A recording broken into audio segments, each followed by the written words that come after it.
Good to be here with my fellow right-wing extremists. This is a very dangerous group here, and I'm happy about that. You know, we use various names to describe the other side, our ideological opponents, the left, leftists, liberals, libs, progressives. Maybe these terms historically have had slightly different meanings, but today they all mean essentially the same thing.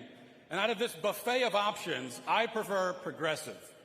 And I prefer it because progressivism does indeed progress. It stands for progress. It's just that it progresses as cancer progresses.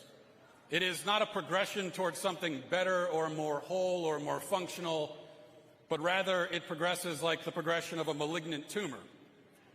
The ultimate goal of the progressive, the leftist, the lib, whatever you want to call him, is to destroy all that once was, to empty everything of meaning, to pull up every tree by its roots and then just throw it in the fire. They're not building anything with the lumber. That's the whole point. Certainly, they're not going to build anything stable or enduring. All that matters to the progressive is the individual ego, the individual's desires. Everything in the world exists to service that. And whatever stands in the way of his immediate pleasure and satisfaction, or whatever he perceives to be standing in the way, must be annihilated. There's no real vision beyond that. Tear down the statues, redefine the words, bring the institutions crumbling down, sever the bonds of the family, and when that's done, just keep on doing it in an endless cycle of destruction. There is no step 2 to this plan. That's it. That's all they got. So what about us? Well, we call ourselves conservatives, and it's almost a cliche now to ask this question, but what are we conserving exactly? Well, we are tasked with conserving all that is under attack: history, tradition, the family, liberty, Western civilization itself. And underneath all of that is something even more fundamental, the most fundamental thing of all, which is truth. Our first and foremost job right now is to fight for, defend, and promote truth.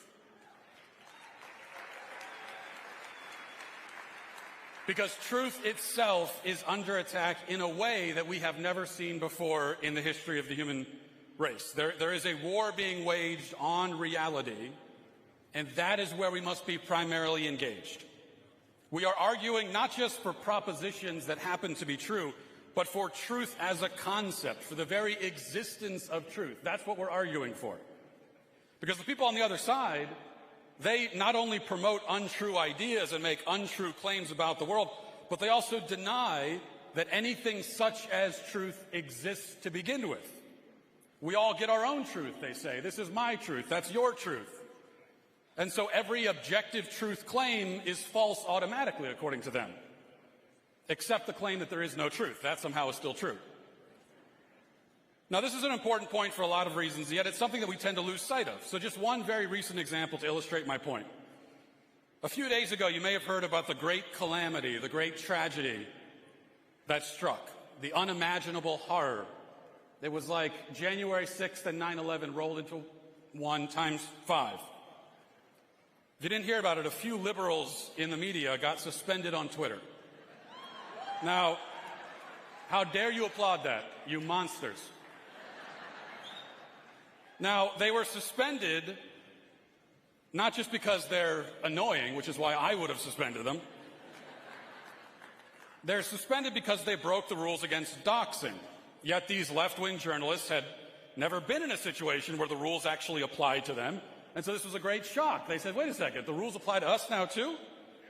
And this is why it was treated as urgent breaking news by every corporate media outlet. They cried out in protest. They called for congressional investigations. The EU said it was considering sanctions. Joe Biden threatened a nuclear strike against Twitter headquarters. This one I'm not joking about. The Wikipedia article for this event refers to it as, and I quote, the Thursday Night Massacre.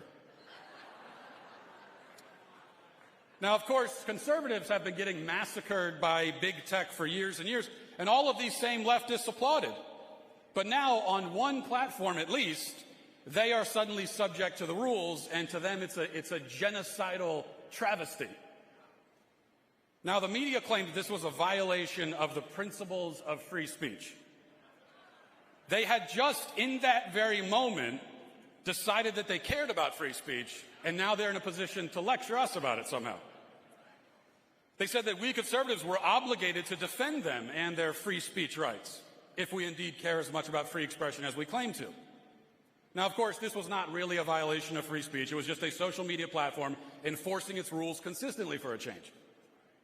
Although, honestly, I have to admit that even if it had been a violation of their free speech, I still would not have defended them.